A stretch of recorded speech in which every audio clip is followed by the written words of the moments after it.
bitching already and ain't even started.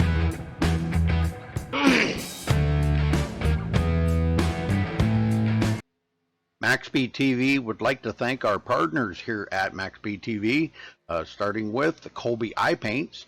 If you're in the market for a new paint job for your car, check out Colby's Eye Paints on Facebook. Need a replica paint of your real-life car? Colby's Eye Paints has you covered.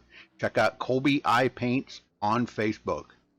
Also by Hershey Design. Hershey Design Company is your one-stop graphics shop if you're in need of an iRacing paint, league, team, or business logo, or want the logo on some sweet swag. Hit up Orion at the Hershey Design Company. You can find them on Facebook by searching HERSHY Design Company. Also by the Sim Speed Shop, simspeedshop.com. Wonder Woman. You can check them out for all your iRacing sim needs. Your head's about Ohio as bald IndyCar as your League tips were, jumping so you on might board make it. this season You can with pull it off. as an official sponsor of MaxSpeedTV. They are also accepting not just patrons from Ohio, but from all over. Also, iBog for all your iRacing broadcast overlay graphics done specifically by Jason Allison, one of the masters at it. So thank you to Jason. And also, last but not least, Wise Guys. You can check them out at Reverb Nation. That is spelt with a Z. So check them out on Reverb Nation. We would like to thank all of the sponsors at MaxSpeedTV I'm trying and to partners. look at it from my phone and I'm not seeing nothing.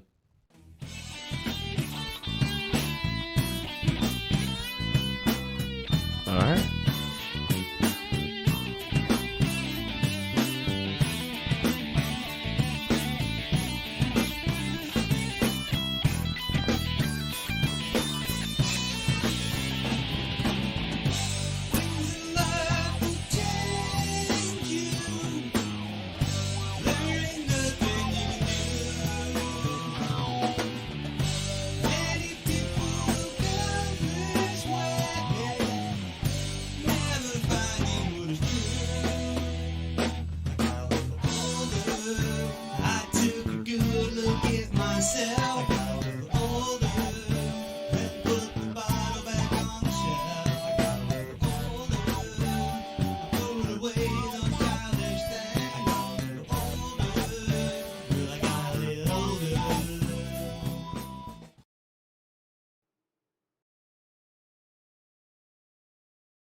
Welcome, race fans, everybody out there tuning in on YouTube or Facebook. This is MaxSpeedTV. This is the USRA TNT Truck Series. We are live here over at Talladega Superspeedway.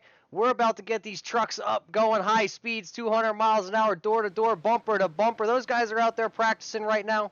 But up in the booth, I'll be your host here this evening. I'm Roger Muth. I got Bobby Johnson along with me as always, but we got another guest here tonight. We got Jason Young. Jason Young's a driver who drives out here with the USRA. So does Bobby Johnson out here.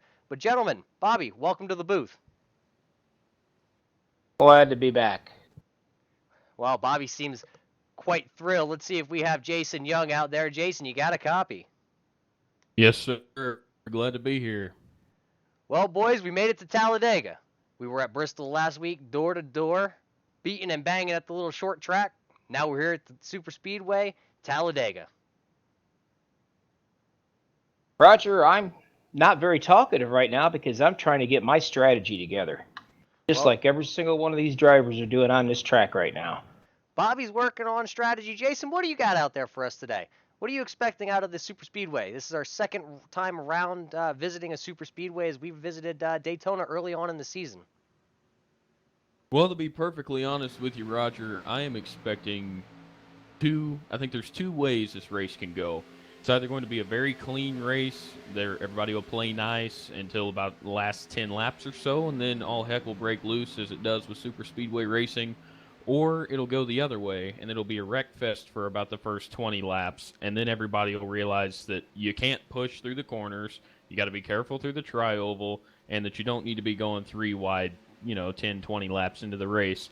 But I'm excited for it. I don't get the opportunity to sit up here in the booth with you guys very much, but I'm excited to see what the TNT drivers have for us here tonight. That's right. 3 wide action is what we should see out here tonight. Probably not in the beginning half of the race. These boys, I'm sure, are going to kind of string it out, make it last a little long, is they took the fast repairs away last week at Bristol, and they're still gone here at Talladega. Well, I'll tell you what, I got a little bit of a different approach on that one. I almost want to agree with my colleague there, but one thing I can tell you for a fact is, Roger, is these cats are not going to be simple-minded. They're not going to relax, take your time. They're not going to be patient whatsoever. And patience is a virtue in this race right here at this facility. The problem is there's no fast repairs anymore, so these guys have to be patient.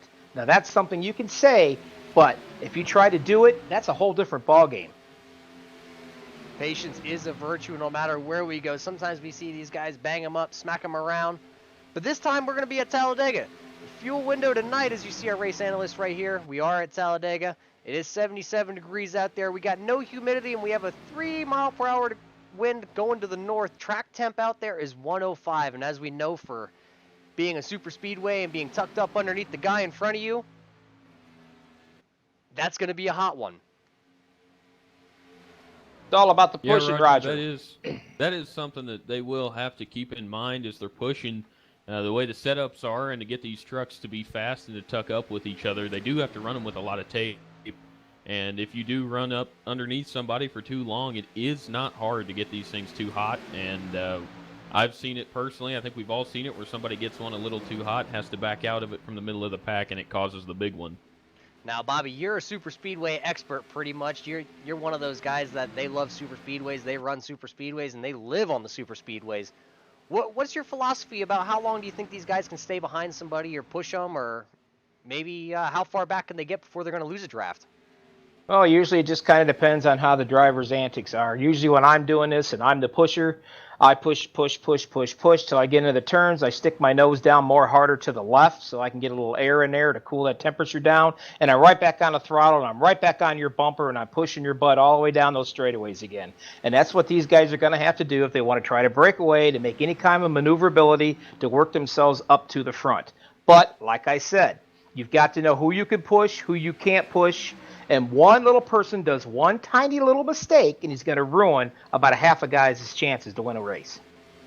As we're getting down towards the end of practice here yet. But we do got 50 laps here at Talladega tonight. That's about 54 miles. I think that's a little incorrect. That'd be my mistake right there.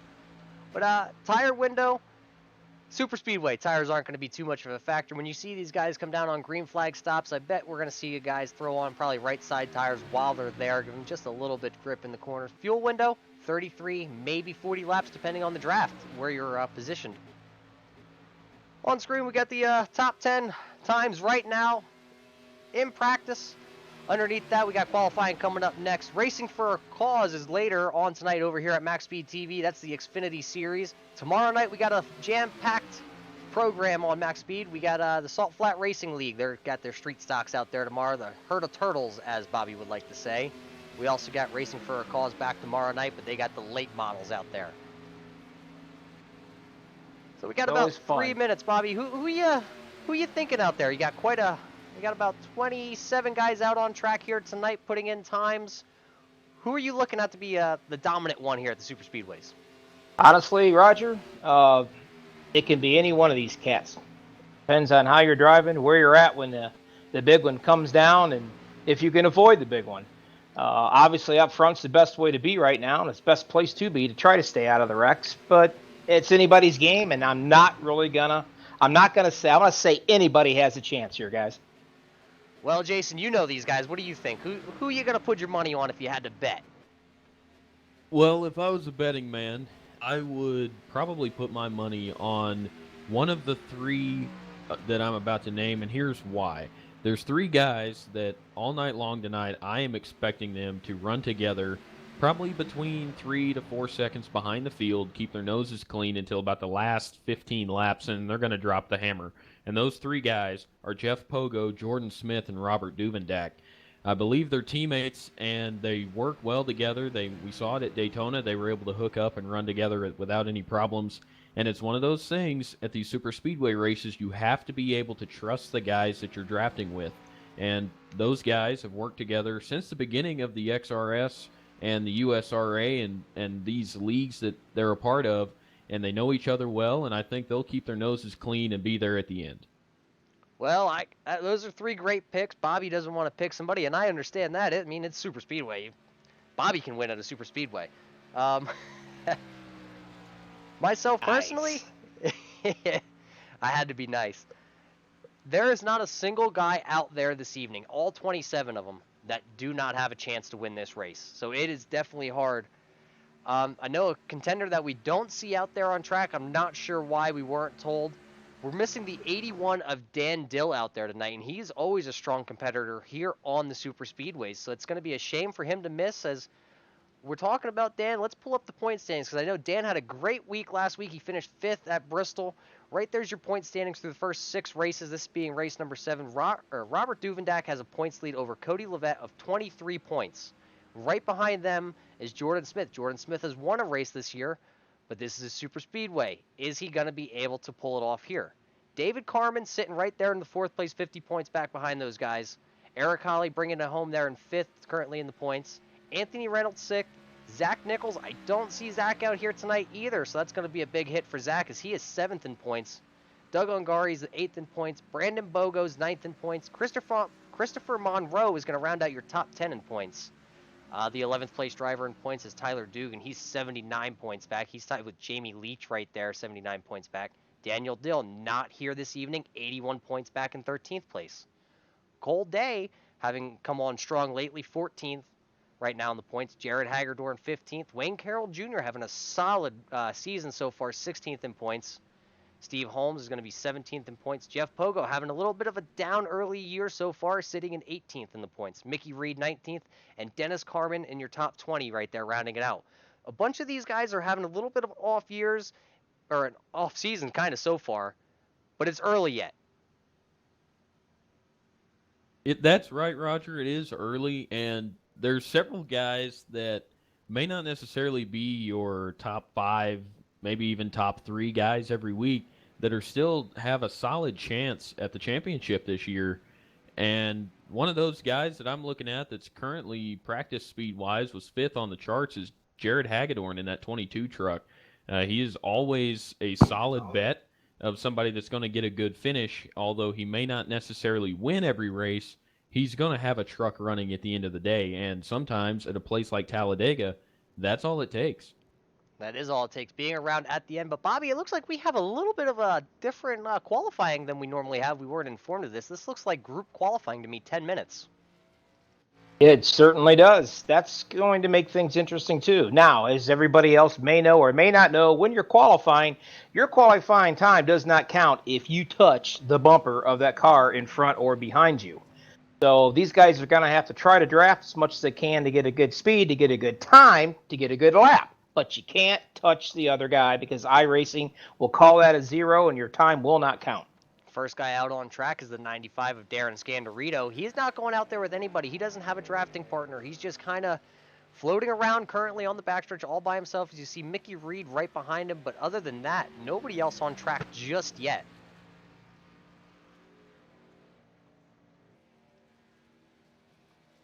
It will be interesting to see as we go through qualifying how many guys do try to run in a group and how many of them decide to just run a single car time and get a little extra practice hugging the yellow line and make sure that everything's going to work.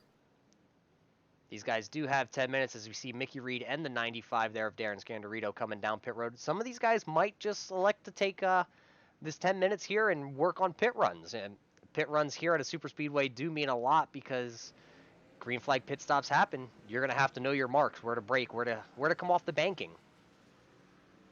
Everybody's used to taking a pit stop under caution. Seems to be no trouble whatsoever. But when you throw a green flag into the mix, it seems to change things up a little bit. All of a sudden, you forgot how to slow down. You forgot where the brake pedal was.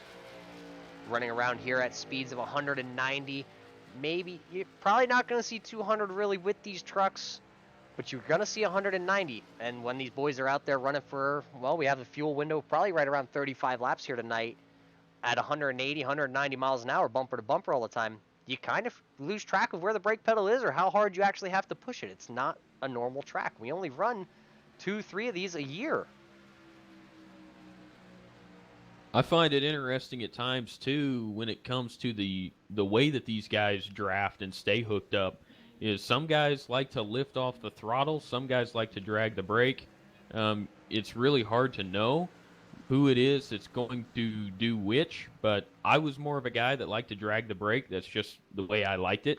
But some of these guys lift. I know some guys even push in the clutch at times, and even that can have an effect on when you're trying to get down onto pit road and getting down through the gears to make sure that you don't lock up the tires when you're on the brakes and making sure you don't run into the guys in front of you, because the last thing you want to do is either cause a wreck for your group or the race, or to mess up in a way that you lose your drafting help, and that would be catastrophic in a race like this. Now, Bobby, bringing her down pit road, I'm not sure if iRacing has introduced this yet. Maybe you know it. When they come down pit road, if they end up getting on the brakes just a little bit too hard and sliding those front tires, is that going to affect them once they go back out on track and they get in the draft? And we hear, you know, if you watch NASCAR or whatnot, you hear those guys talk about a vibration possibly with the front tires chattering a little bit. Will that affect them if they slide them coming into pits? I don't know if it's going to affect them in this game or not by sliding into the pits, but I can assure you if it does, then it's going to be equal across the board, because probably every one of these cats is going to be sliding their tires at one point or another. All right, as we got about 4 minutes, or we're about 4 minutes into qualifying. Currently, Craig Learman in the 43 is out front, or leading the session currently. The 82 of Anthony Reynolds, Morgan Beard, Michael Longori, and Jamie Leach are your top 5 currently, as you see the 24 truck of Jeff Pogo and the 12 truck of Robert Duvendak there hooked up, as you see Anthony Reynolds going around with Craig Learman right there. They're going around the outside of those 2 trucks. But we talked about it in the pre-race. You're probably going to see that 12 and that 24 hooked up at some point in the race, because they do work very well together. I was talking earlier about the patience, Roger. One thing I will tell you, if history happens to teach us anything whatsoever, that is usually these guys, they've lost all patience. They've lost pretty much everything. It's 1 for 1. And usually around, if you're not up in that top 3 or top 4 with 10 laps to go, you're probably not going to make it to the win of this race, because the reason why, it's pretty simple. Just about every time in the past races, Roger, these guys have had a caution within 10 laps to go. Sometimes you get the green, white, checkered. Sometimes you get lucky and you can get 2 laps in. But you've got to be prepared. You've got to get yourself up there high enough to where you can take a shot and have a chance to win. Being around at the end is probably going to be the most crucial thing that these guys are going to have to work for tonight. No fast repair. One mistake. Super speedways, we know it. It might not be your fault at all. Just wrong place, wrong time. So being around at the end is going to be key. And like we had said earlier, number 22 of Jared Hagerdorn, who's currently sitting on pit road, not taking a time yet. He hasn't come out. Maybe he's going to elect to start at the rear of the field here tonight. But he's a guy that manages these super speedways very well. So look for him to be around at the end. He didn't give me any hints of, I did speak to him before, didn't give me any hints of what he was going to try to do here tonight, if he was going to go up there and lead it and block like Dale Jr. did years ago, or if he's going to ride in the back and pull a Michael Waltrip, be there at the end. But he will be there at the end one way or the other. Well, as our colleague said just a minute ago there, Chris, you're absolutely correct. If you look up on the track right now, you're going to see those 2 boys right there that are teammates, Jeff Pogo and Robert Duvendak. You can see them right now pushing down there. They are trying to get themselves a good time so they can get up into the front and possibly not have to worry about the mayhem that may occur in this race. It's not a question of if it's going to happen out here tonight. It's the question of when it's going to happen. But since we have about 3 minutes left in practice here, or, well, practice is more like qualifying right now, we need to step away. We need to play the national anthem, get these guys ready to go, and we're going to be right back with you here.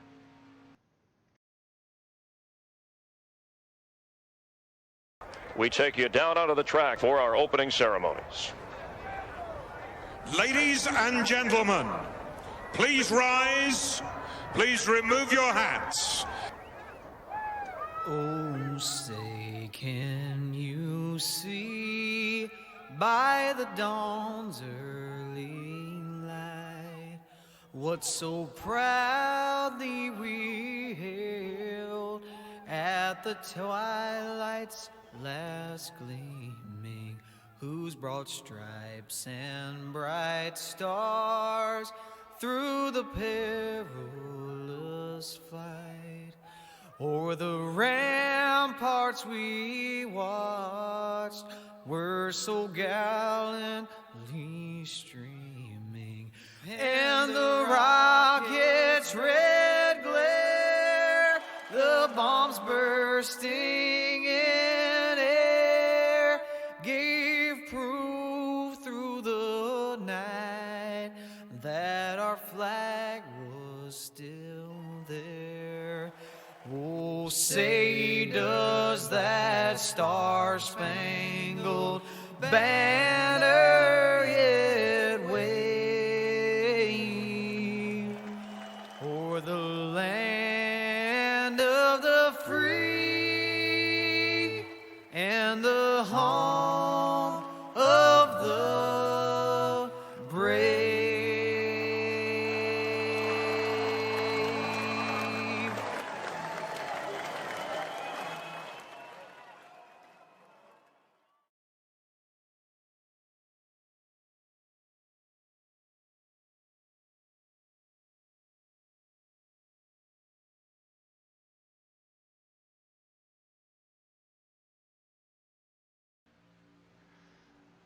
All right, God bless America right there. And we're back here.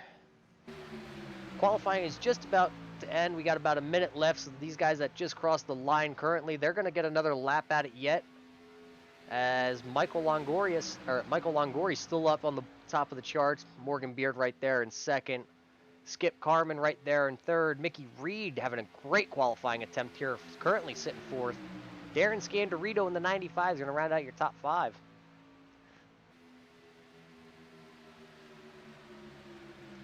So, Bobby, Jason picked 3. You sure you don't want to throw anybody's name in the hat? Well, I'll tell you what.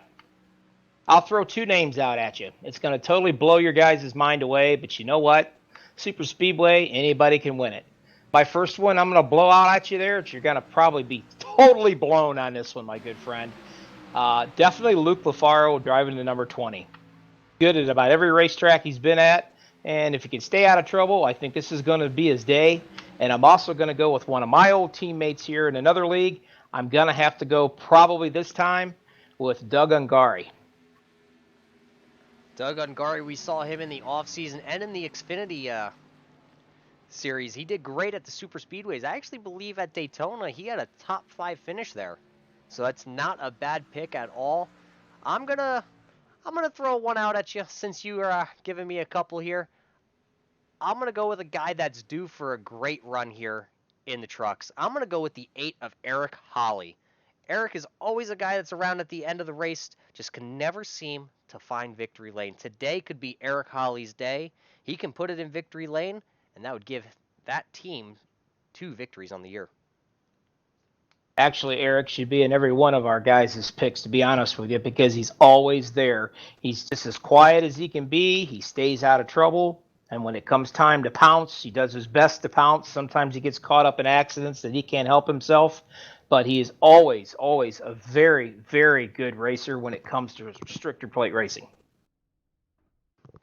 As we're going to wait for these guys to grid up before we go through the lineup, as we got somebody still out on track. I believe they still are counting down here. So we're giving a couple seconds here as we do get the checkered flag now.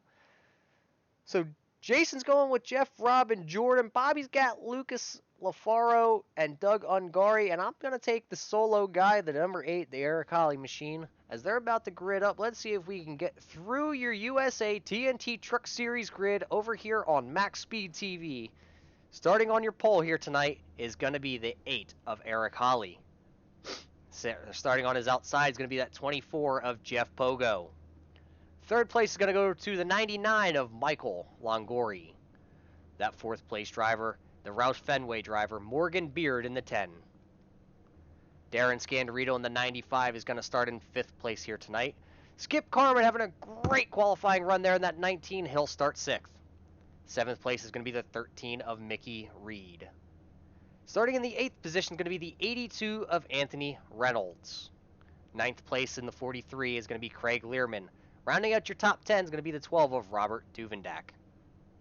Coming in at 11, we got the number 2 of Jamie Leach. Keep an eye out for him. He's usually pretty good at these restrictor plate races.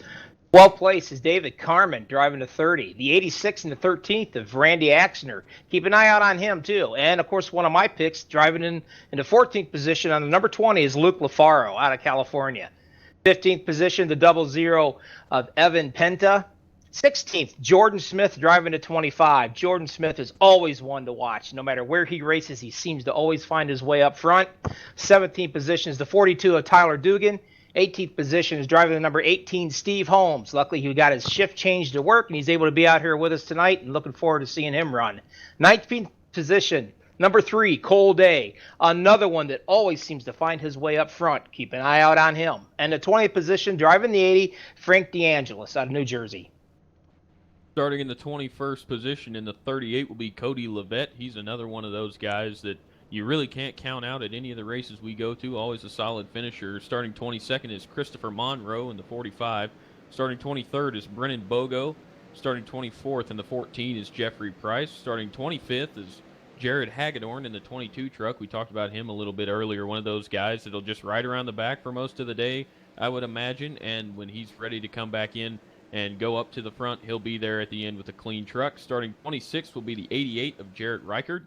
Starting 27th is the 40. Looks like Joe Millen did not take the grid. Starting 28th, bringing up the tail of the field, will be Doug Ungari. That's your USRA starting lineup here tonight for the TNT Truck Series. We're about to get these boys rolling here as they're going down the backstretch, the Alabama backstretch, that is, I guess they want to call it. Eric Holly's going to lead him to green. Jeff Pogo, that's going to be your front 2. So they got 50 laps here tonight. They're going to pull them tight. They're going to go bumper to bumper, door to door. You're going to see them in the corner, suck down, side draft. Hopefully nobody gets turned around. And I do have confirmation that the number 40 of Josiah Millen did take grid. He's going to tag the rear of the field. One thing that you got to notice right here, Roger, is you can see Eric Holly in the number 1 position, number 2 of Jeff Pogo, and the 3rd position of Michael Longori. Those 3 cats run together. They run together all the time in these leagues. They know how to run. They know how to push each other. They know exactly what the one's going to do. You ain't got to worry about them dooring them or doing anything of this nature. I think those guys are going to be extremely comfortable when they take the green flag. As this is not like any other track where we say the pace car is about to make a left turn. Once that pace car makes a left turn, it's still about another 4 football fields before the green flag's going to drop. Bobby, you got it. Take her away. Bring us to the green. Get these boys wound up. All right, pace car is getting out of here, head down the pit road. Looks like these guys are starting to get up. They are getting tight, nice and tight right now.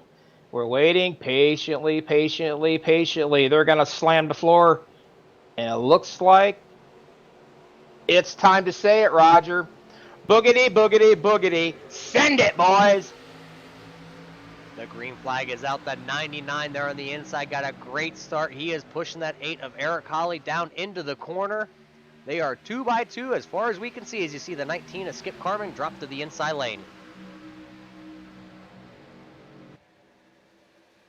A little bit of a 4-car breakaway at the moment. I was a little surprised. Looks like the front 2 rows were able to get a little better start than everybody else, but no doubt they will get caught by the rest of the pack once everybody gets organized.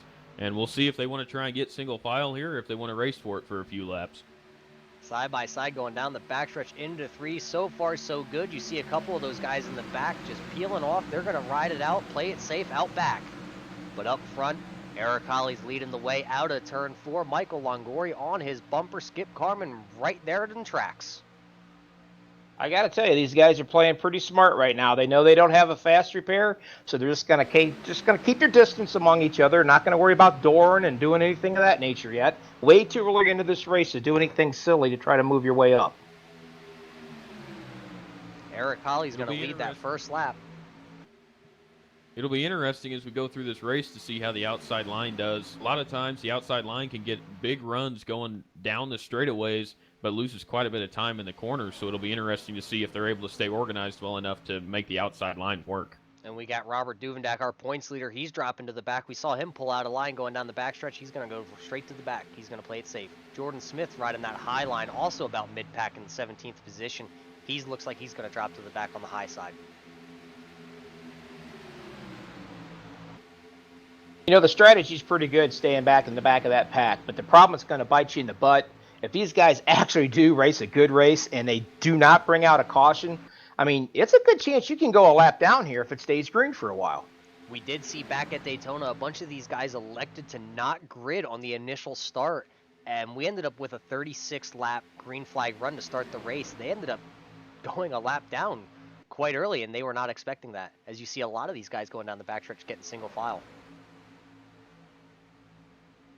Single file is probably where these guys want to be right now. It's a little early to be really racing hard side by side, but Jeff Pogo and Eric Holly up here really trying to probably see what they have, see how their trucks are driving in the draft and such. They were doing a little bit of practice in larger packs, but there's nothing like the race. There's no intensity, anything close to it. And so far, Eric Holly's showing that he's got that Chevrolet really well tuned up and moving right along. Coming across the stripe right there. That's lap 3. Eric Holly's led all 3 laps so far.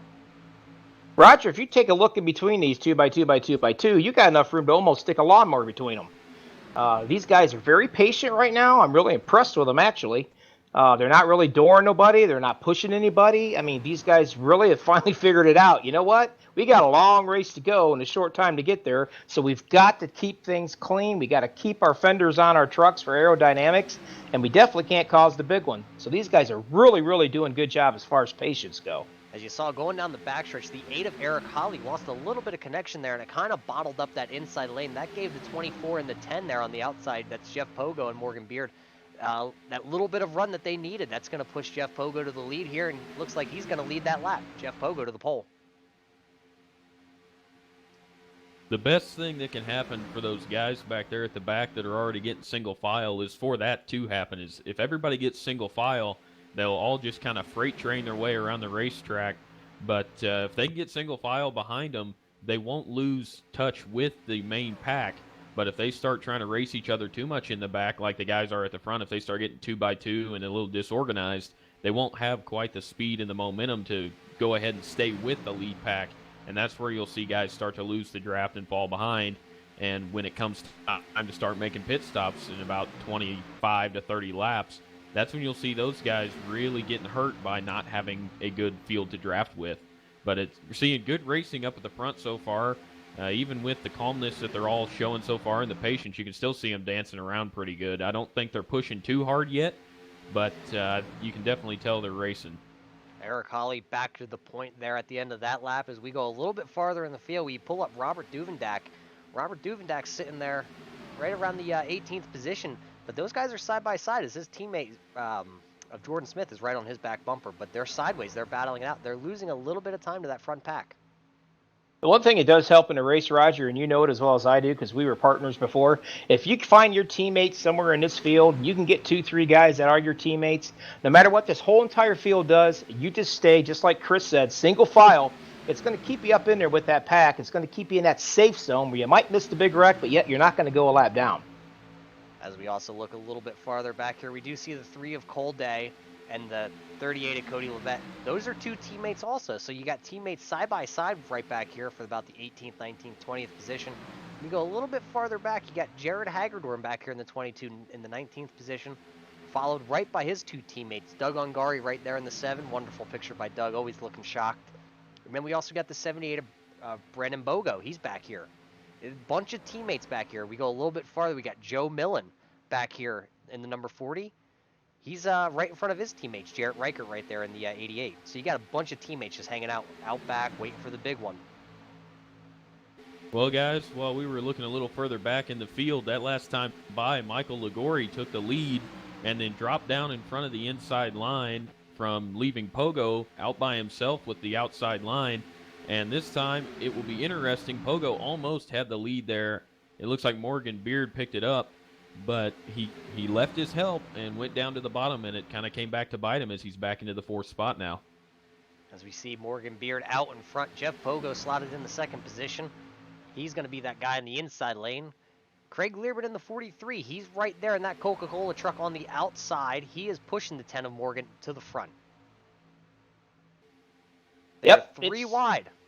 It's 3 wide in some places. They're starting to get a little bit more relaxed. They got put some green flags runs around there on this track. They're doing pretty well right now, and they're going to start to get a little bit gutsy, like you're seeing right now up here at the front. They are going 3 wide right now.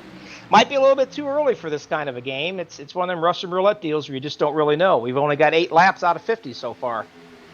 We saw that 12 truck of Robert Duvendak go to the back. He picked up his teammate of Jordan Smith, and now they are riding the high line around here 3 wide. They're just about sucked up to the leaders there. They're going to make it 3 wide coming down the backstretch for the lead. That's something I was going to mention as well. If you notice, those guys are right up there next to the wall where it gets a little tense, because in the event of an accident, there you have nowhere to go. It's you and the wall, and hopefully you just get past it. But if you notice, those 2 trucks all the way on the top of the racetrack have been able to stay wound up well enough that they have come from way back at the back all the way to the front of the field now, and they're up there racing for the win, and they might have it at the line.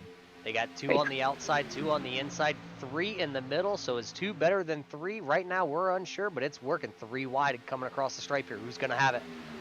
Morgan Beard in the 10 is going to lead another lap as it actually shoots Robert Duvendak actually to the lead. Chris, I always seem to think that the closer to the wall you are, I think that really helps you aerodynamic-wise. It's kind of leaving you less of a push.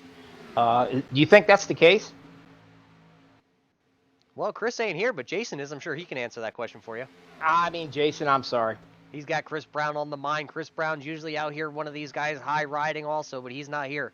Jason Young in the booth tonight. Well, I'll ask you that question, Jay. I'll ask you that one. You tell me. Well, I've worked with Jordan quite a bit, and I'm a dirt racer at heart, and so right up by the wall is where a dirt racer wants to be.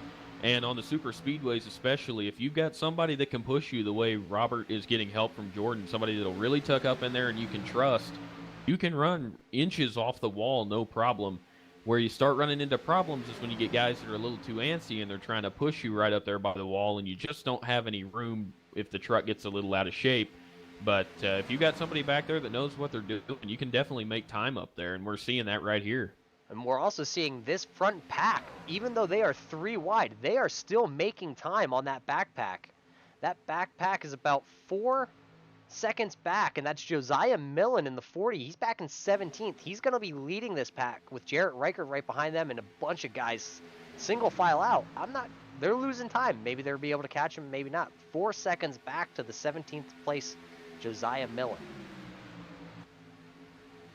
Well, they're doing a good job. You know what I'm noticing here is that it looks like Robert and Jordan are going to be falling back to the back. That may have just been a test to see how long it takes them to catch the field, but they're back to pretty well 2 wide, and those guys were pushing pretty hard right there just into 11 laps into this thing, and it's kind of surprising to me to see that they were willing to push that hard. But if you look at them now, they're just going to fall back into the back of this pack, probably try and just barely hang on to the draft, and now they know what they have when it comes down to the end of this thing. Robert, go ahead. I got to agree with him on that one, Roger. I think they got up there to try to see what they had for these guys, but also they just ran 7 laps 3 wide across here, and I'm pretty sure those guys' butt cheeks are just a little bit, their muscles are a little tight right now because it's a little tight racing, so they decided, I think, to back off for a while. Robert Duvendak did lead a lap for his points, so that helps for him. But out front right now, the 82 of Anthony Reynolds, the 43 of Craig Learman, and jumping to their outsides, the 10 of Morgan Beard and the 99 of Michael Lungori.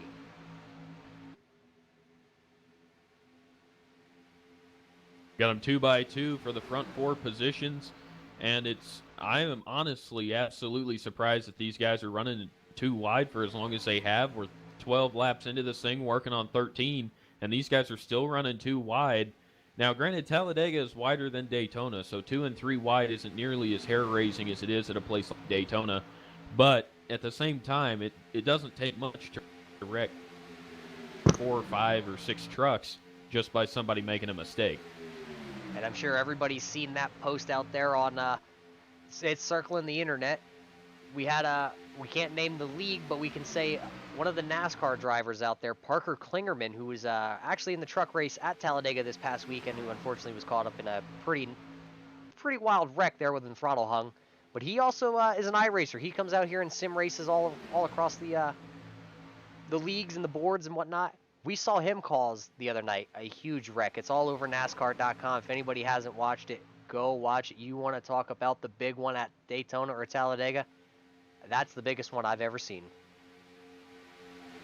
A little bit different setting in a race car versus sitting in, in a VR or triple screens or whatever. In the real world, you can see a little bit more around you, just a little bit. Right here, it's a whole different ball game, whole different scenario, and it is kind of tough. And it's also tough holding your line. But these guys seem to be doing a pretty good job, wouldn't you say? These guys do seem to be doing good, and something that I noticed looking at the lap times from when Robert Duvendak and Jordan Smith made their run up to the front, those guys were running 50.1s, where right now our current leader, Anthony Reynolds, in the 82, his best lap of the race is a 50.6. So if you notice, those guys up there along the top, right up next to the wall by themselves, they were running faster laps on the longer way around this racetrack, and that's how they were able to catch those guys. Being that 3 wide as they were, that was punching a big hole in the air. That was allowing these guys to go a little bit faster. And also, I'm sure when a lot of these guys saw them jump to the outside, it got them a little bit antsy, and they started pushing a little bit harder, creating a little more force, generating a little more speed. Out front now, though, is the 10 of Morgan Beard. He's going to lead that lap. He's led 4 laps here so far this evening, started 4th. Now he's at the point with the 99 of Michael Longoria pushing him to the lead. The only 2 that are running side by side currently here in the top 10. And that's exactly what they need to do. They need to get single file, especially for the ones that are way back there in the back, because this thing continues staying green like it is. Those boys back there are going to start to get nervous, wouldn't you say, Jason? I would say so. I've been watching the 40 truck of Joe Millen back here. He's leading the backpack. They're all pretty well single file, and it's something that when you're running there, you feel comfortable until you start watching or you start getting the report from your spotter that gap is extending to a point that you may not be able to run them back down, whether you're pushing hard or not. It just becomes a point where it's almost insurmountable no matter where you are. As we see that truck, the 42 truck of Tyler Dugan there, he just got out of line there. I'm not sure if the 7 of Doug Ungari was too far underneath him, or maybe the 42 is starting to overheat as we see these guys are single file back here. Yeah, with these guys, you're going to overheat when you stick your nose up underneath there like that. But the good thing is, like I said, usually some of the tactics is when you're going around the turns, you can't push because you're basically going to make somebody loose, and you're going to be the fault that caused the big one. You just stick your nose out a little bit and get some air into that radiator. She'll cool her down pretty quickly. The guy that's still out of line out back here was the 38 of Cody Levet. As you see him now tag in there behind the 78 of Brandon Bogo. As we see Morgan Beard is dropping off the pace. Oh, there he comes back. He might have had a connection issue as he dropped way down on my screen there for a second, but he is back. He's still out front in front of that 82 of Anthony Reynolds. The 99 of Michael Longoria there is looking to the inside of Beard, but has nobody on his bumper yet. Something these guys have to kind of start thinking about now that we're creeping up on getting close to 20 laps into this race is that at some point they have to start figuring out who they're pitting with and where they're going to pit and which lap they're going to be pitting. We talked about it earlier. They get somewhere between 35 and 40 laps on an absolutely full tank of fuel. So who's going to be the first group to pit? Who's going to try and make up some time getting on pit road? And who's going to make the biggest mistake that's going to knock themselves out of this race? Pit stops are going to be the deciding factor. Who's able to get onto pit road the fastest? Who's able to hit their marks in pit road? 2 tires and fuels, I'm sure, is all they're going to take, as it's only a 50-lap race. And if you can go about 35 to 40 laps on fuel, that doesn't give you a long run to the end. And then it's going to be who can get nose to tail coming out of pit road and back up to speed the fastest. Those are the guys that are going to execute it and pull this off here this evening.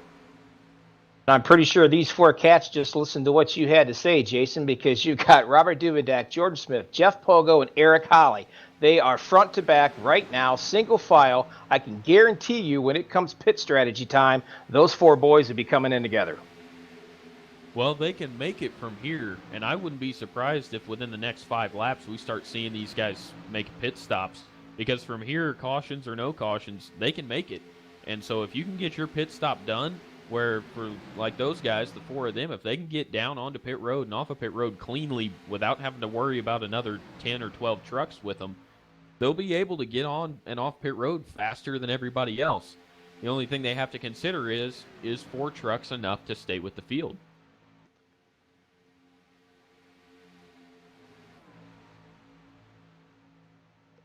pit strategy is the talk of the town right now, but back out front, it's still Morgan Beard in that 10 truck. Morgan out front, Anthony Reynolds right there on the inside, though. He's going to have that momentum with the 43 of Craig Learman pushing him to the front with Randy Axner, who we haven't talked about much. He's right there on the inside, the 3rd truck.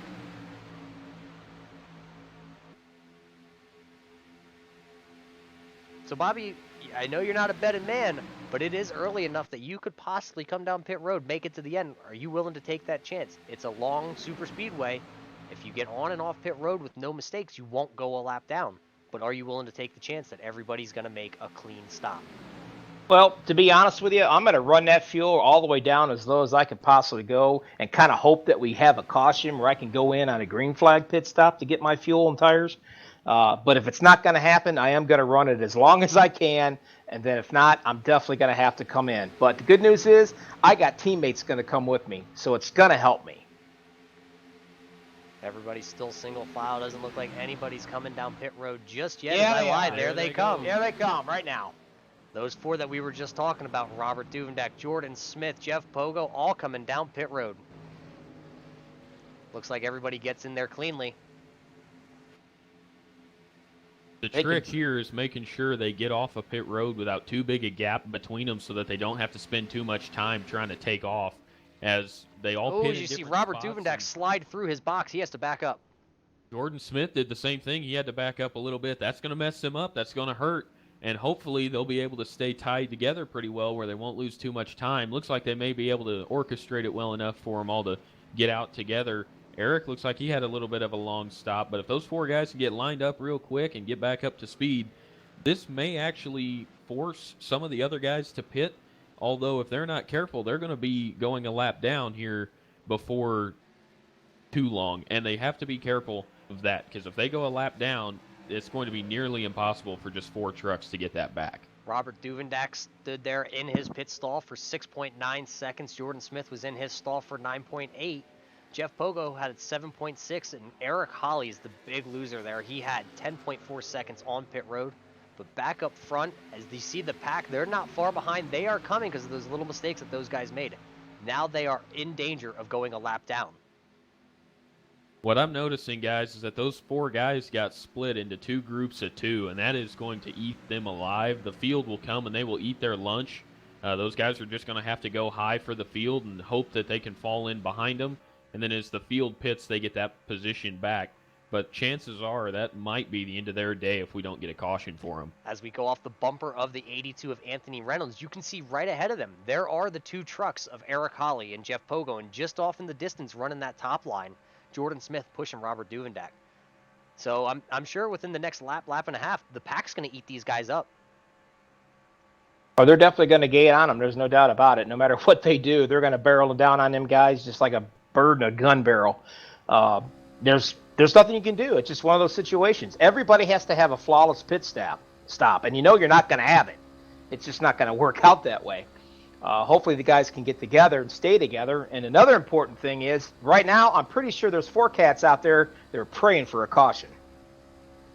Oh, you know those guys are begging for a caution right now. If they could pay people to spin out, they'd absolutely do it. But something I noticed there is that Jordan Smith was pushing Robert Duvendak all the way up to the top of the racetrack. That lets those guys build a little extra momentum.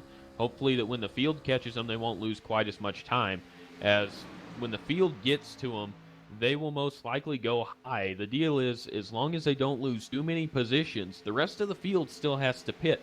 So as long as they can get hooked up again as the 4 of them together, they should be okay and able to make it a lot of time when the rest of the field has to pit.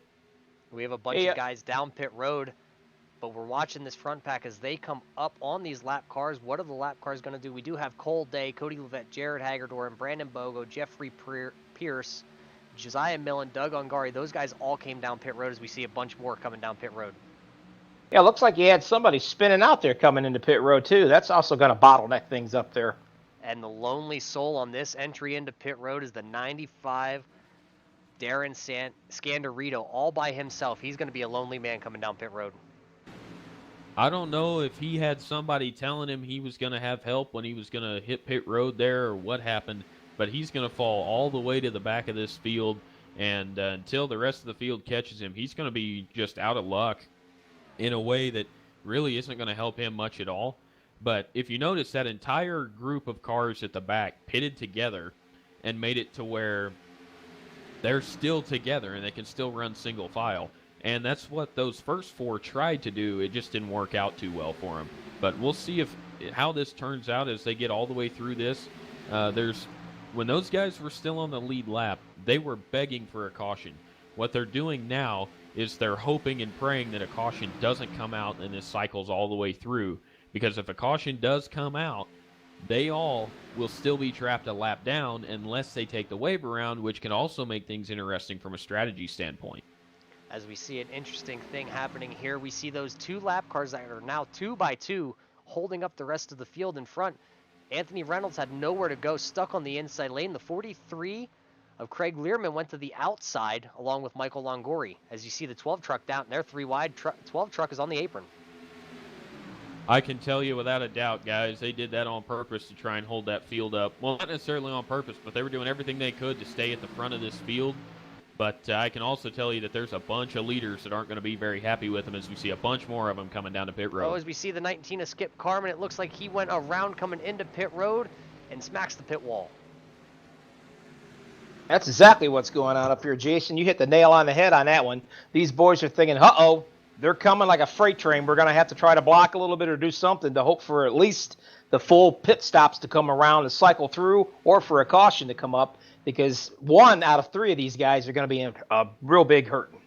The only guys that have not pitted so far, that's your top 5. That's the 43 of Craig Learman, the 82 of Anthony Reynolds, the 99 of Michael Longori, the 10 of Morgan Beard, and the 13 of Mickey Reed. All of them still out here on tracks. They're still motoring. They're trying and hoping for that yellow to catch these guys lap down. Did you see the 43 peel off all by himself?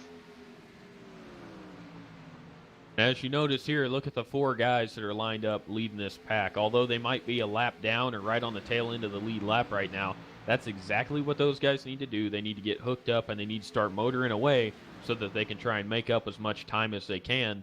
That's one thing that's hard to do at a super speedway, is to make up time when you've lost it. But if they're really smart in how they draft and they get really tucked up tight together, they'll be able to make some time and be able to negate some of the losses that they had, as it really was kind of a messy pit cycle for a lot of guys, and that may come back and help them a lot, but they could also still be just out of luck with how that all came out. Now there's only 4 left that have not pitted. The 82, the 99, as we see the 82, the 99, and the 10, they are coming down pit road. That's going to leave the 13 of Mickey Reed, the only one out there.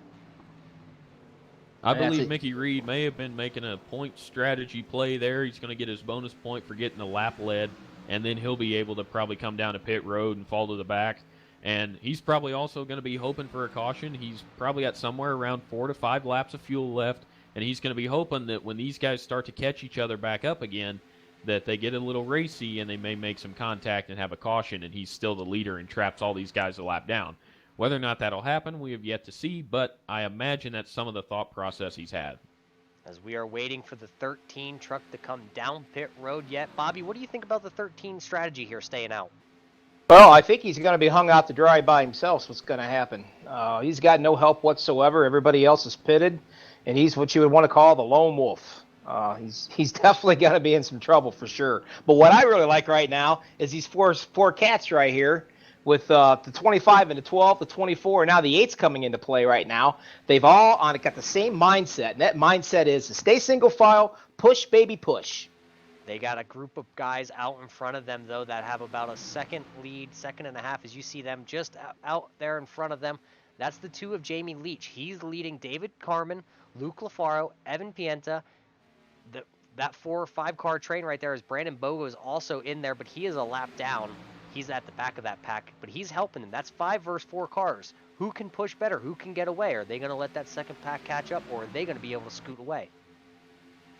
Well, something I'm noticing here is that when we saw Duvendak and... Oh, we got a caution. Hey, finally got a caution. And that's going to stack them all back up. Everybody got all the way through that pit cycle, And that's going to be able to get everybody stacked back up, and we'll see how it turns out at the end of this deal. Let's see if we can go back and catch a replay and see what happened there, as that was the 82 truck of Anthony Reynolds that went around. Anthony Reynolds had just made a pit stop. As we see, oh, Mickey Reed coming right back up on track. We're just going to throw this in reverse, as maybe we're not.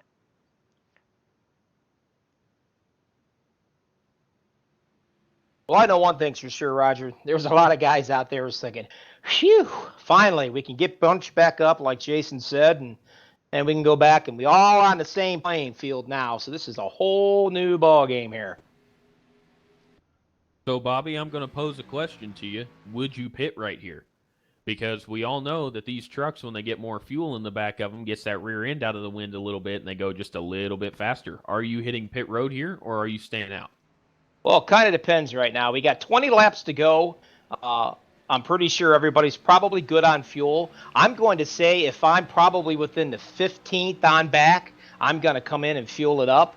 But other than that, with 20 laps to go, we all know cautions happen. I'm probably going to take my chances and stay out there.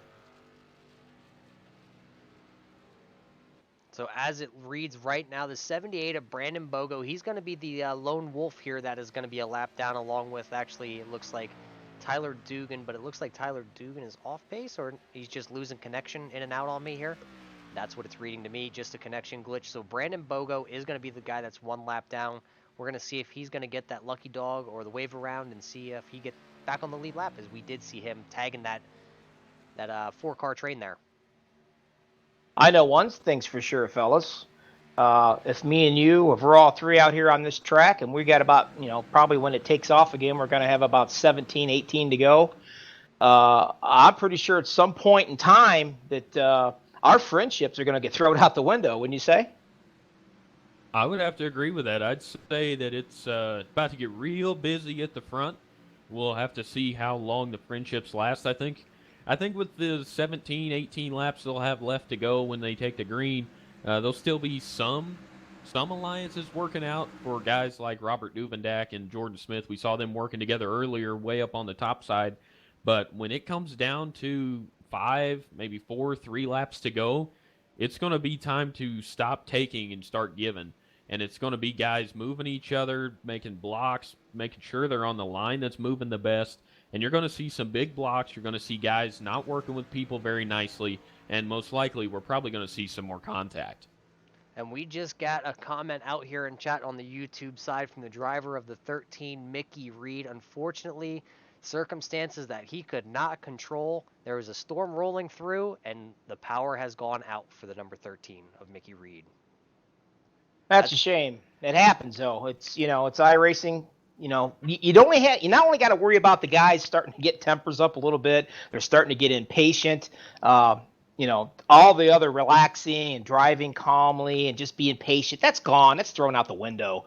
Right now, you got to worry about people that their cars are probably blinking in and out. Some could be having storms around all over the United States or whatever. There could be rain going on. You got to worry about a guy blinking on you. You got to worry about being doored, worried about being pushed. Now the nerves come into play. Let's see if we can catch an interview here. Jamie Leach looks to be sitting in the second place. Let's see if I can get a hold of Jamie. Jamie Leach, you got a copy. It's Roger up in the booth.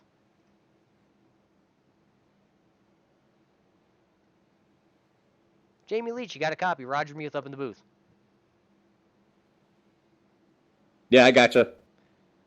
Jamie, a great long run here to start this race. You guys are out front there.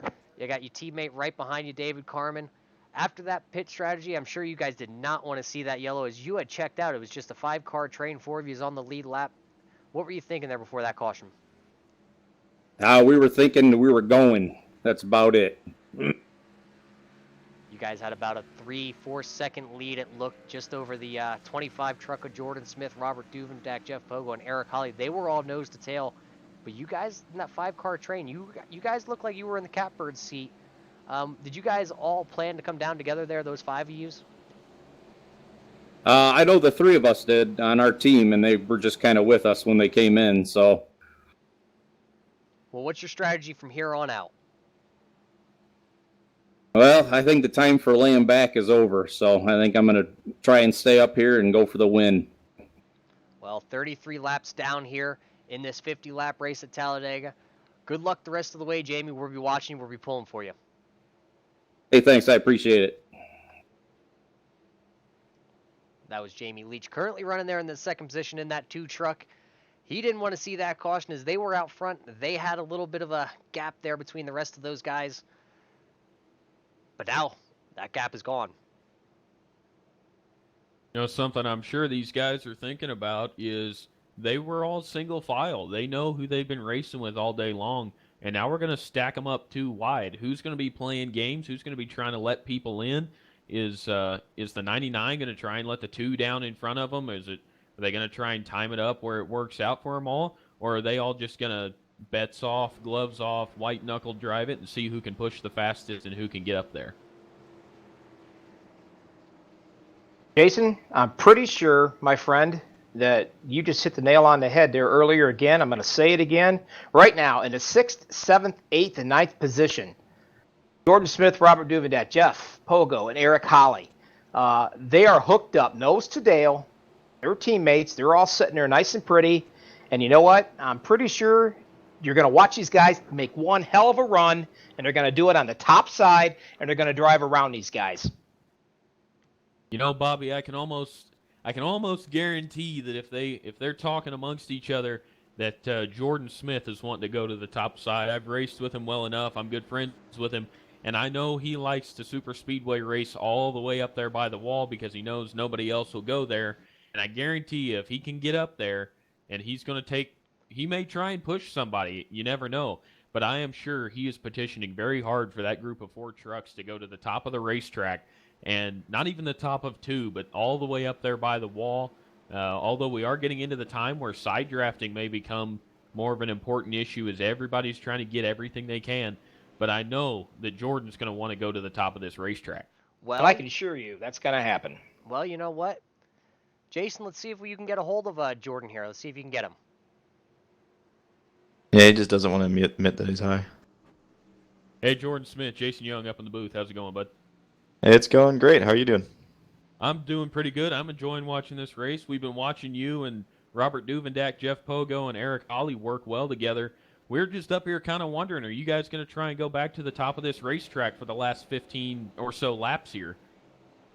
No, I can't just tell you our plans straight up, but yeah, we're working to get together and kind of get a train formed up. We don't know if we're going to go high or low, just wherever the racetrack opens up. We're really good at running that top lane together, and it's where Robert and I made a good move getting from the back to the front earlier, so we like our chances up there. So that leads into my second question. Do you think the top might be a little better right now, or do you think it's just where the runs are going to come from? I think it's all in the fact of the guys checking up in the bottom and the middle lanes, and so if you can just go full throttle or bumper to bumper at the top, it'll always be faster than the bottoms with the runs off the corners. Well, Jordan, you've been able to keep that nose clean all day long. Looks like we've got about 14 laps left. Good luck to you. I'd like to see you up there in victory lane later tonight. Yes, sir. I appreciate it. Good luck. Thank you. That was Jordan Smith as we almost got him just in time to hear what the team strategy was about to be there, but he didn't give that information away. So unfortunately, we don't know if that 25 truck's going to go low, go high. But hey, all we know is he's sure as heck going to make a hole. You know, he was very selective in what he told us, but from what I gathered from that is he likes the top of the racetrack, and he knows that the checkup, that's one of the things in the drafting, is that the checkup on the inside lanes can sometimes slow them down a little more. And so I am almost certain that he will be at the top of this racetrack right after this restart. Well, before we get him going, we're going to stack him up 2 by 2 as you see him getting formed up here. Michael Longoria is going to lead him to the green here.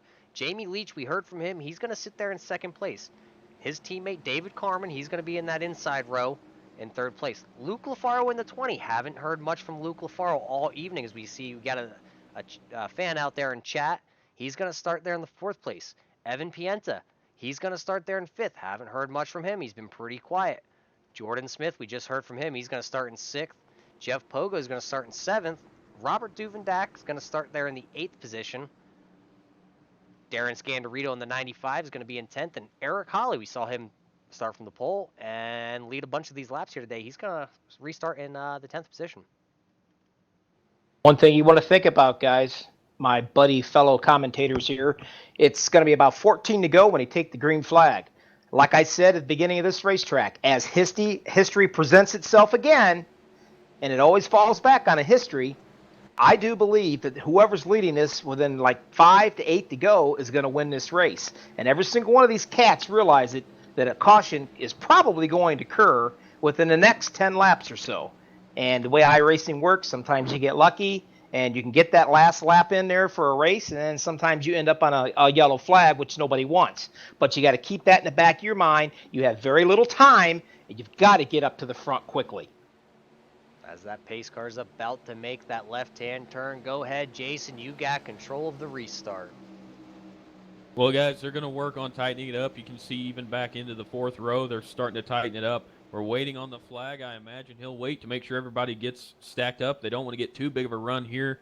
We're waiting on the flag. They should be entering the restart box now. And there's the green flag. They are off. The hammer is down. They're going to get up through the gears, try and get these things up to full song. They won't be back to full speed until entering about turn 3, halfway through turn 4. As you can see, Jordan Smith dropped down to the inside line. And they're working hard. There's not much on the top right now. They're trying to get a freight train for them, get the energy built up in this field as they get back to the restart. Looks like the energy is exactly what they're doing on that bottom side, Jason. They're trying to get all 4 of those puppies stacked up together. As you can see him going back up to the top side right now, where it's going to be 2 wide, 3 deep, and it's going to make it kind of even coming into the turn. Well, he brought all 4 of his teammates up there with him, and I wouldn't be surprised if they get a big enough run that they're going to go all the way to the top shelf. It might be a little early for that yet, but I wouldn't be surprised to see it happen, as they're already looking all the way to the outside of the racetrack. As we talk about them going to the outside, now they duck back into line, as that's going to bring that 38 of Cody Levette sitting there on that inside, that teal and white Mountain Dew truck. That's going to bring him a little bit closer as they're leaving the bottom open. That's going to bring Jarrett Reichert right along with him also. The 14 of Jeffrey Pierce in tow, and the 3 of Cole Day also right in the mix now. Guys that we haven't talked about all evening are now coming to the front. And they better get there in a quick hurry, because it looks like it's going to be 12 to go right here. These guys now, friendship is going to be thrown out the window. Teammates is out the window. Now it's 1 for 1, and that's all they care about. And as you can see right now, nobody's really doing anything drastic right now, but at some point in time, it takes that one person to either make the mistake or to try to make some kind of a move and see who goes with him. Laps are winding down here with the USRA TNT Truck Series over here on MaxSpeedTV. This is Talladega. It's about to get wild. We saw 3 wide early in the race. That was early on in the race. Now the laps are winding down as Jordan Smith is now looking to the outside of the 20 of Luke LaFaro to make it 3 wide for the lead. And he's got help up there. He's got all those teammates they're working with. There's a big block coming from Luke LaFaro. He's going to let him in line. There's still a little bit of room left. They're going to get a run down off the corner, as it looks like Jordan's going to leave him out to dry. We'll see what everybody behind him does. His teammates go with him as they are still 3 wide halfway down the backstretch. Michael Longoria, though, in that 99 made an aggressive move. It looked like he was going to go to the top line, and he stopped right in front of Luke LaFaro on the middle line. Now the 99 jumps up right in front of Jordan Smith as Jordan Smith dives underneath, leaves the 99 hanging. And that's the problem you've got right now. You can leave anybody hanging at any point in time. Are you able to maneuver your truck where you want to maneuver it to be there at the right time at the end of this race? And that's exactly what they're setting up to do right now. Up front, though, it's the 20 of Luke LaFaro and Jamie Leach there on the inside. Jordan Smith is pushing his little heart away in that 25 truck as he is the second truck on that outside lane. And now look who came to party on the outside row. Jared Hagerdorn in that 22 has made his way to the front. And he's making it right through the middle, and he's not making it with a whole lot of help either. Got Cole Day behind him, giving him somewhat of a push, but Cole's wanting to go back up. But Jared's a smart player. He knows. And what they just did, they just left my buddy Luke in the middle by himself with no help. He's going to fall back. You can see Luke LaFaro trying to get side draft off of somebody, trying to get some help as the 12 and the 25 are completely clear. We got somebody spinning to the inside, and the wreck starting right here in the middle of the field. Caution is out. We got multiple cars involved. We got one wreck coming out of 4 and one just about going into the tri-oval. Let's see if we can go back and get a replay of this, as we haven't had any luck on replays here tonight so far, but we've only had one shot at it. Let's see if we can get it. The first guys that we saw go around, that was the 88 of Jarrett Reichert, and I believe it was the 99 of Michael Longori.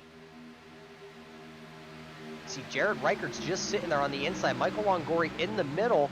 Not sure if he gets... Oh, Jarrett Reichert hits the apron, and it shoots him back up the track, gets him squirrely, and right into the left rear quarter panel of the 99. That's the first part of the incident. Then we got the 00, just comes up on Luke LaFaro, and that collects a lot of these guys. Eric Holly involved, Jeffrey Pierce involved.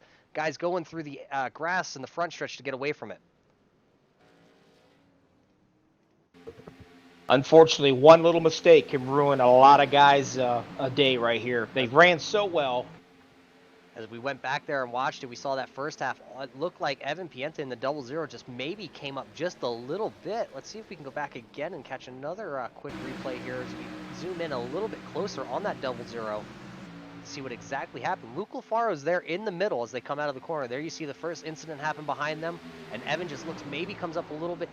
Maybe a spotter didn't quite clear him, or didn't hear the spotter saying 3 wide, both to the outside, but that's gonna wreck a bunch of cars as those guys were all up front. And you know, it's a shame for somebody like Eric Holly. He's been up there. He's ran a good, clean race all day long, and no fault of his own gets caught up and goes from a top 10 finishing position all the way back to the 21st spot. Well, Bobby, go ahead. No, you go ahead. I was going to say, Bobby, right after this pit stop, maybe see if you can get a hold of that number 8 truck of Eric Holly and see what he saw from his point of view. But he is coming down pit road, so we're going to hold off on that. Back to what you were saying. Well, what I was going to say is it's a shame. Jason's correct. It's a shame on everything like this. But then again, if you want to look at it from another standpoint, now it's even going to be more a shame because they're going to come back to go with like maybe 2 to 3 laps or so of hard racing here at the end. And now they're going to have to worry about this happening all over again. You know, I can tell you, though, Jordan Smith is probably one nervous cat that's a pretty happy camper, because if you look at him, he's got teammates that he's been working with all day long, going to line up behind him in the 3rd spot with Robert Duvendak.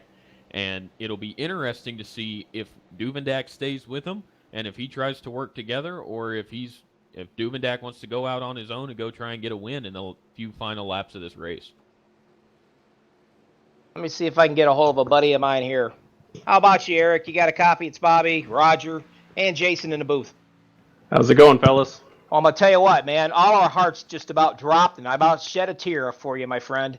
You were running so good. You were staying out of trouble. You were doing exactly what you were supposed to do to get up there to get yourself in position to win this race. And then, of course, a mistake by somebody else, and you're an innocent bystander, and you get taken out. Yeah, it's a little unfortunate. You know, we tried taking it 3 wide going on that high line, and a lot of people were just packed in there, and when you not a lot of real estate, and things happen. Well, I'll tell you what, I'm ashamed that it happened. I really am. I'm saddened. You ran a great run all day today. Actually, you and your teammates. I've never seen so many guys together in a team work so well together than what you guys have done today. I mean, it is very impressive. I'm sure the communication is awesome. It shows by the way you guys are racing together. You guys were a force to reckon with on this one. I really felt one of you guys was definitely going to come through and win on this one. Not your lucky day today, definitely by no means, but keep your head up because there's more racing always to come next week. And another good thing is you showed them, buddy. You can go from the front to the middle to the back to the front to the back to the front again. You know how to run these super speedways, and your time's going to come. Just stick around and hang in there. Yeah, I appreciate that, and don't count me out yet. It ain't over. Oh, I never count you out, my friend. Never. Be safe. Good luck. Appreciate it, guys.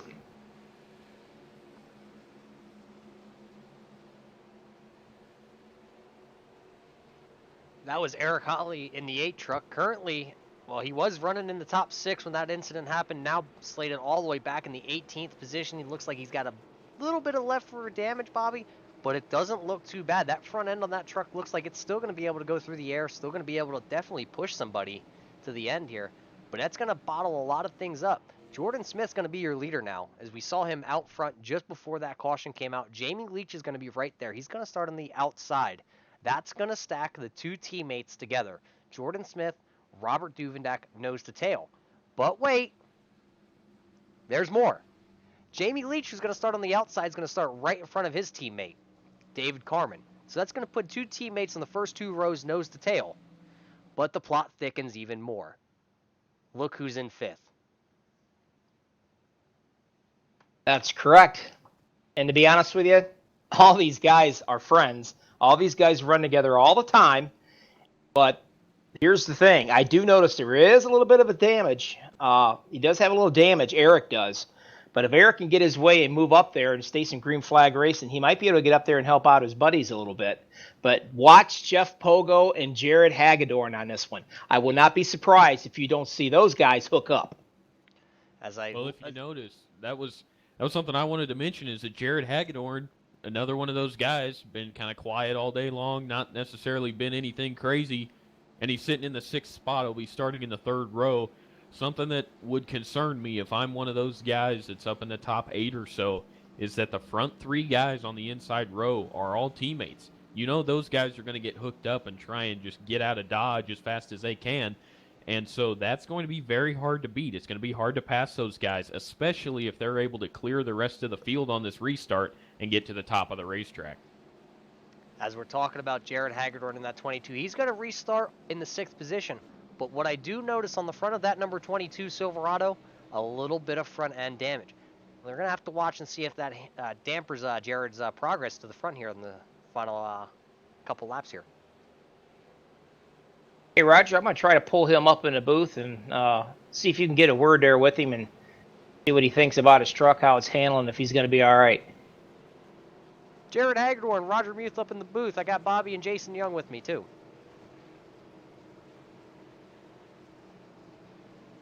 Jared Hagedorn, you got a copy out there.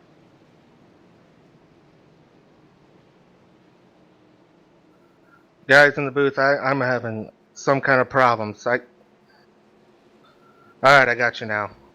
Well, Jared, I know it's 1 to go here before we go back racing, but what do you got left in the tank in that Silverado? We see you got a little front end damage. Yeah, I had I don't know what happened on that last caution. I thought I was clear of it, but someone came up on me and I just like ghosted through them. Kind of weird. But I think if I stay tucked behind someone till the last minute, I think I can pull it off. Well, I think I can. Worked out. We saw that in the book and in the movie. Who you got out there working with you that's going to be, you're either going to be able to push them, or are they going to push you to the end here? Well, I don't have much teammates or alliances in front of me, but I got some behind me. I got Cody and Cole behind me. I think they'll work with me. Well, hey, we're going to go back racing here. 6 laps to go. Good luck the rest of the way. Hope to see you at the end. Thank you. Have a good one.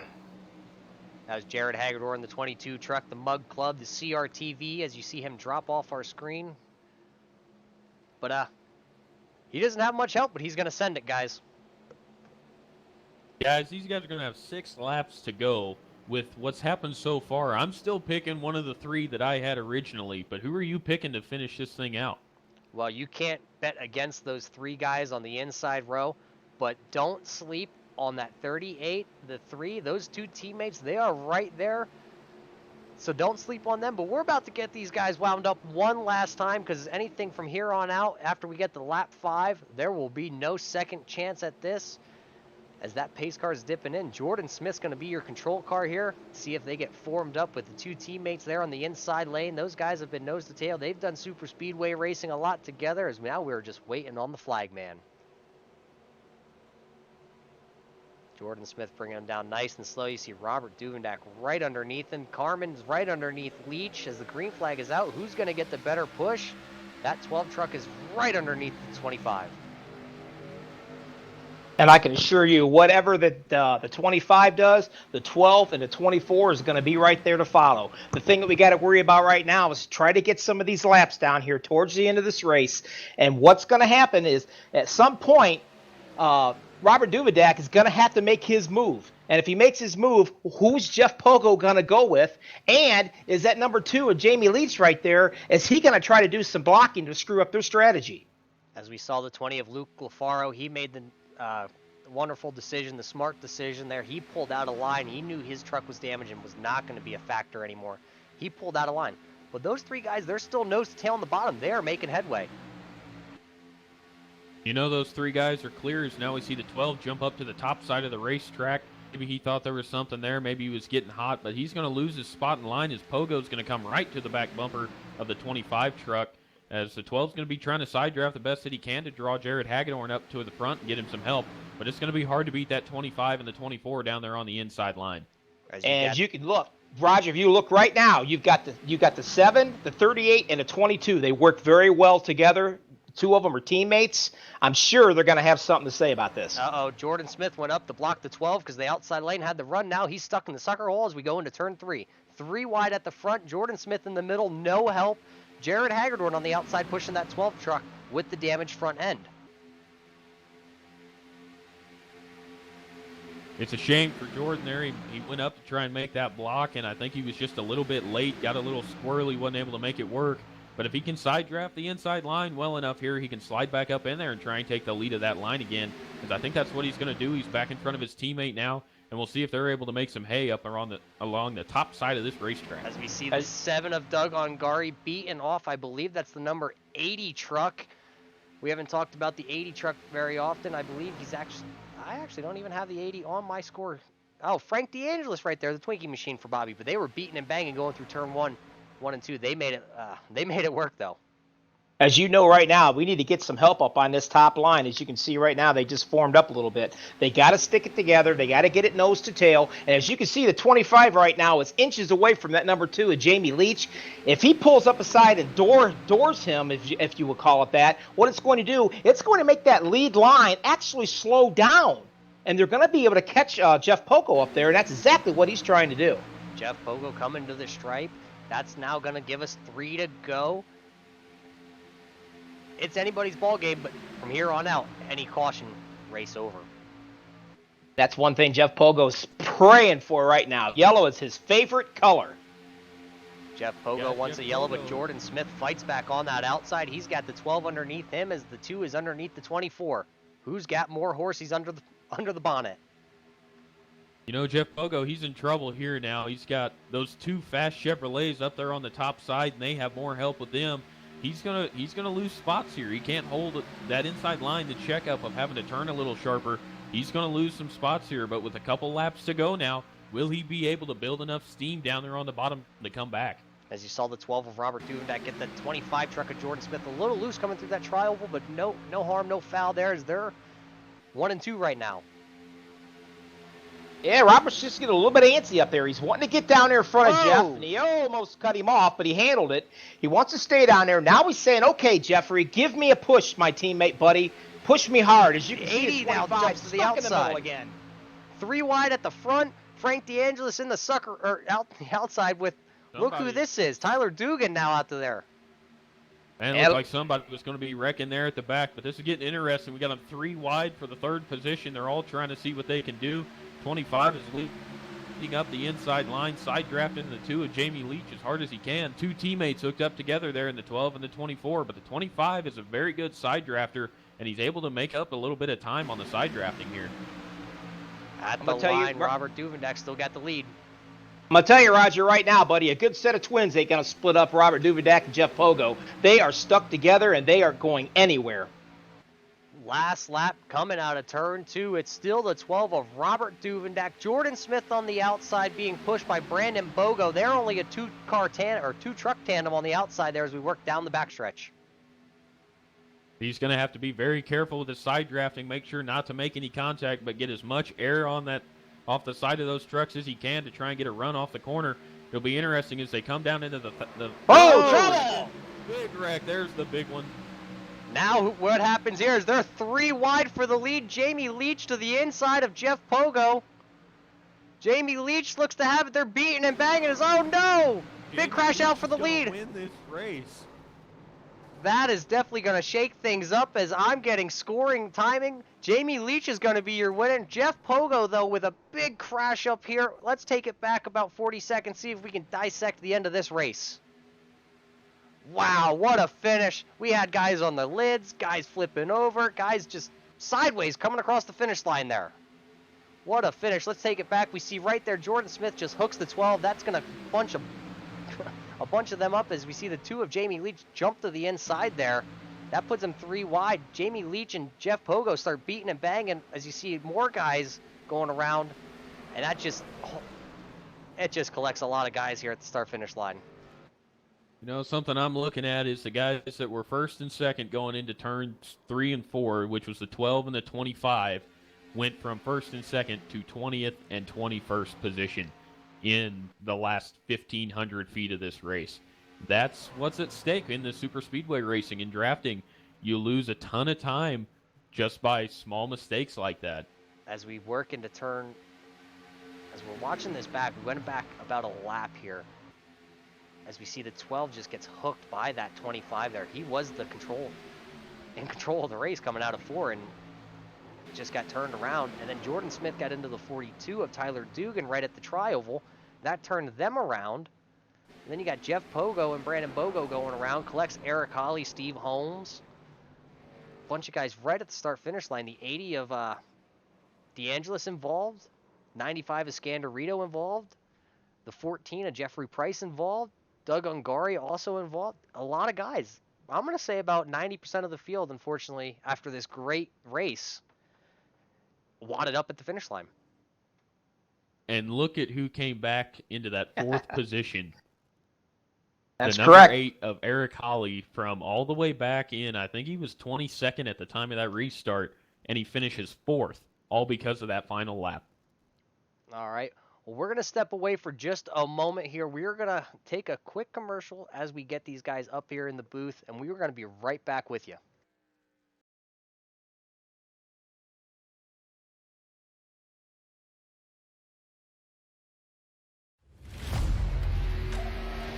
The yellow flag is out. Pit road is now open. Keep your eye on those gauges. We'll give you 4 tyres. 3, 2, 1, now.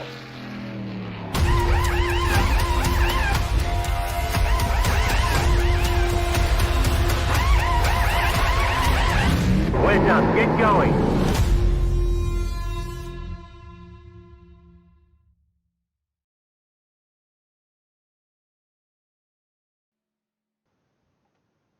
All right, we are back. We got your top 3 here up in the booth with us.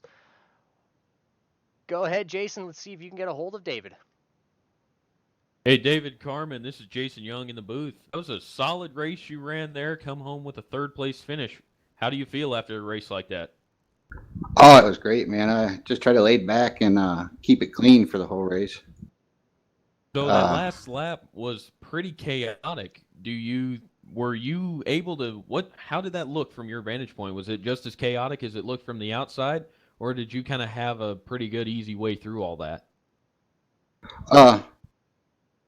Yeah, Robert got turned or something. And after that, it was just bumping and banging to the start-finish line. Right, absolutely. Is there any shout-outs you need to give to anybody? Anybody you want to thank?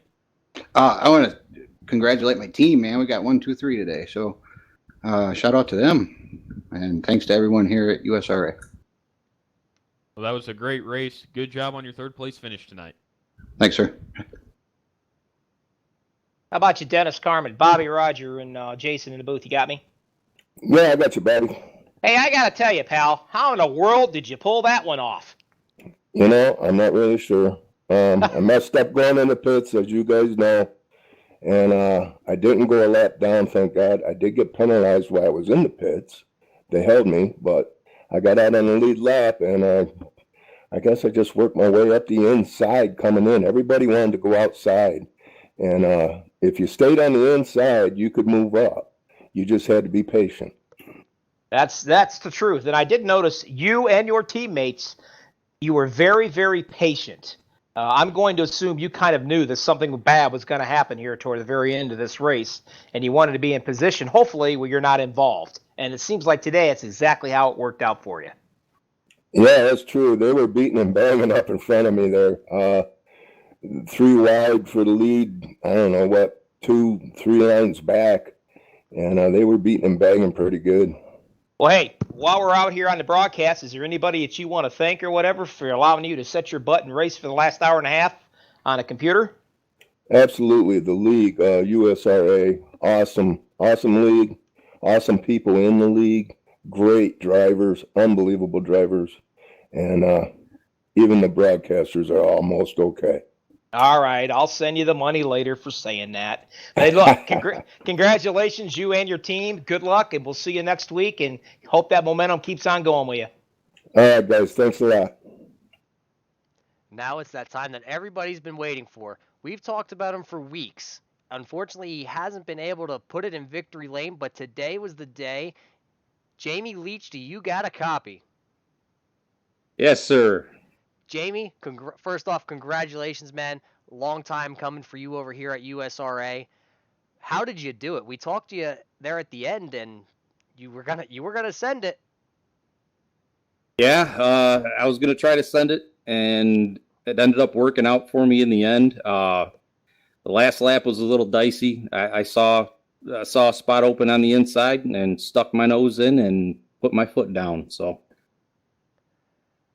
what happened there when the seas parted? When I believe it was the 25 and the 12 got together. What did you see there? chaos. I saw all kinds of chaos happening up top. I just tucked down in and kind of prayed that I would stay out of it. And you stayed out of it. Once coming through the trial, once that 12 and the 25 were out, it kind of shook up the 22, or not the 22, sorry, the 24 of Jeff Pogo. And coming back to the line, looked like it was going to be a drag race, and it looked like you might have got a piece of that apron, and it just kind of shot you guys up there. And at that point, you were 3 wide with Brandon Bogo on the outside. Yeah, I remember in the K&N series for a win, I went below the line, and that's a no-no. So tried to keep it up above the yellow line and got squeezed a little bit, but it wasn't too bad. I was able to keep my momentum up there. Well, hey, congratulations on the win. I'm sure it's not the exact way you want to get your first one, but it's Talladega. It's a super speedway. Anything goes coming back to the line. We see all sorts of chaos all the time coming to the line. So, hey, congratulations on your win. Is there anybody you want to thank out there? I mean, Bobby usually says this. Any mistresses, any lovers, any boyfriends, any fiancés, wives? I mean, we don't discriminate. The broadcaster that's not so good looking but talks over.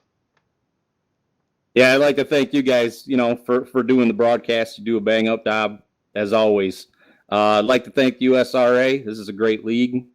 Love racing with all these guys. And lastly, I'd like to thank my teammates, Dave and Skip Carmen.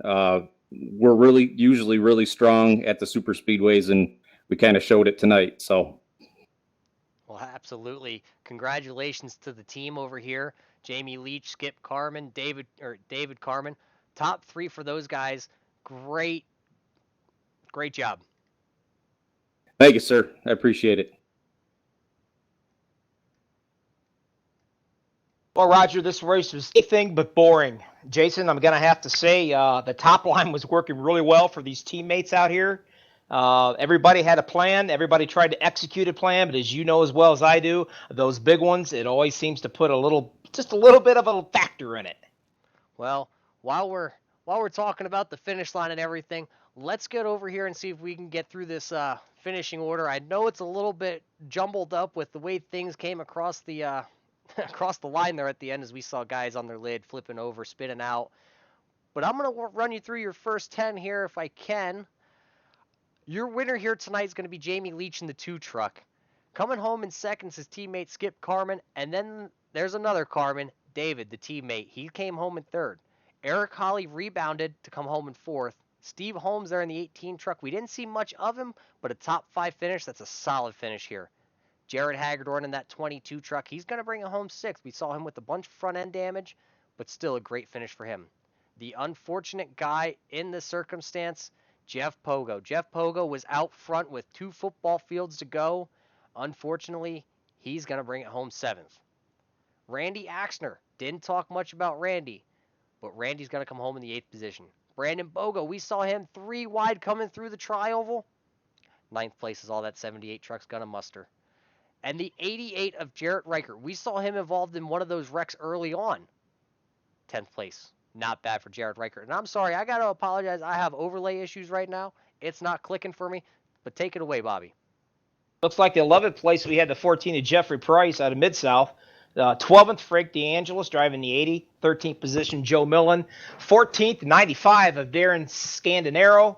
And the 15th, Cole Day, he ran up front there for a while and was pushing pretty good. 16th position, Cody Levette. He got caught up into the big one, and he was also up there in the front there towards the end. Unfortunately, it didn't work out for him. And his 17th position was the 44 of Christopher Monroe. 18th position, the number 42 of Tyler Dugan. 19th, Jordan Smith. He was up there at the top. He was the one got involved into the big wreck. We thought for sure he was going to be able to pull it home. He came up just a little bit shy of it. And again, in the 20th position, the guy that I had picked, Luke LaFaro, he was also up there, and he got caught up into the big one. The 21st was the 7 truck of Doug Ungery. 22nd was one of my picks in the 12. Robert Duvendak got caught up in that last lap melee coming out of turn number 4. 23rd was the 00 of Evan Pienta. The 24 was Michael Ligori. The 25th position was Mickey Reed. We heard that he had some power issues and caused his demise in the race. In 26th, the 10 truck of Morgan Beard, who ran at the front for most of the day until he got caught up in one of those wrecks. In 27th, the 82 of Anthony Reynolds. And in 28th, the 43 of Craig Learman. And I got to apologize for those overlay issues. We're sorted out here as I'll let it scroll through at the top. But all in all, guys, it was a pretty good finish. It was definitely a good finish. Jason, it wasn't boring. You said they'd be running up on the top. I said they'd run up on the top. You said patience was a virtue like I did. And Roger, you also said you can throw it out the window in the last 10 laps. And we saw everything that we predicted would happen in this race. We got to watch it in front of our eyes. Yeah, this race came down to one of the ways I thought it would go, where the majority of the race was green, and they were racing really hard and really good together, and they were staying patient and weren't fighting each other too hard. And then down near the end, when it came crunch time, all that goes out the window, and everybody's just going for the win. One of my takeaways, though, is that later in the race, that top lane did not seem to be as good as when they were running in it, in the 15 to 20 laps in phase. I don't know if it was fuel mileage, whether it was tire wear, whatever the case may be. That's something these guys will probably be taking in with them into Thursday, is that later in the race, that top line kind of seemed to give up a little bit of its speed, although not necessarily a bad place to be. It wasn't nearly as fast as it was early. That's right. We saw a little bit of everything. We saw some two-wide racing early on, guys give and take. And that's what it took to get to the end of this race here. But towards the end, we saw 2, 3, even 4 wide. Unfortunate circumstances there brought out late race yellows, and that wadded them back up for that. I'm gonna say melee, crash them up derby there, coming to the checkered flag.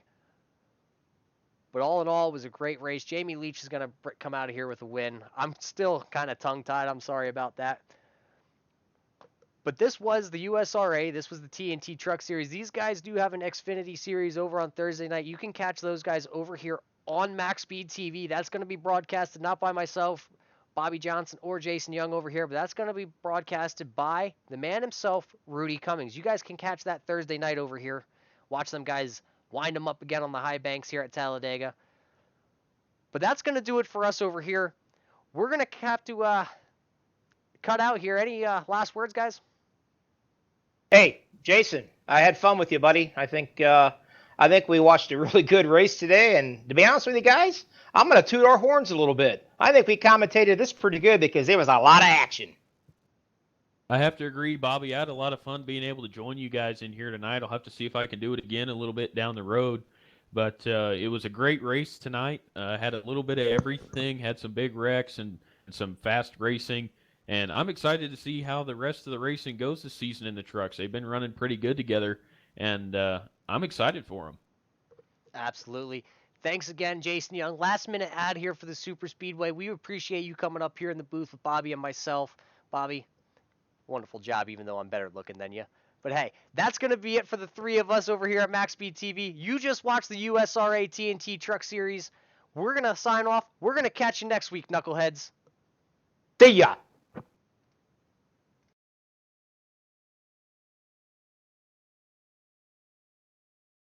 MaxSpeedTV would like to thank our partners here at MaxSpeedTV, starting with the Colby Eye Paints. If you're in the market for a new paint job for your car, check out Colby's Eye Paints on Facebook. Need a replica paint of your real life car, Colby's Eye Paints has you covered. Check out Colby Eye Paints on Facebook. Also by Hershey Design. Hershey Design Company is your one-stop graphic shop if you're in need of an iRacing paint, league, team, or business logo, or want the logo on some sweet swag. Hit up Orion at the Hershey Design Company. You can find them on Facebook by searching HERSHY Design Company. Also by the Sim Speed Shop, simspeedshop.com. You can check them out for all your iRacing sim needs. Ohio IndyCar League jumping on board this season with as an official sponsor of MaxSpeedTV. They are also accepting not just patrons from Ohio, but from all over. Also, iBog for all your iRacing broadcast overlay graphics done specifically by Jason Allison, one of the masters at it. So thank you to Jason. And also, last but not least, Wise Guys. You can check them out at Reverb Nation. That is spelt with a Z.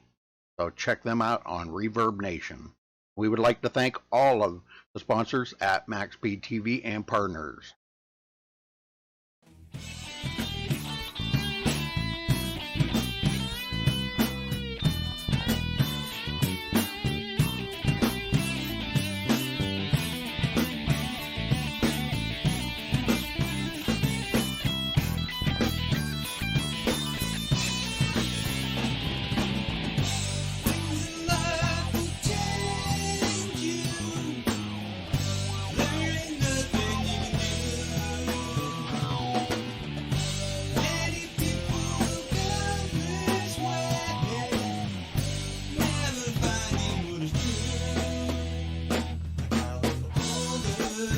I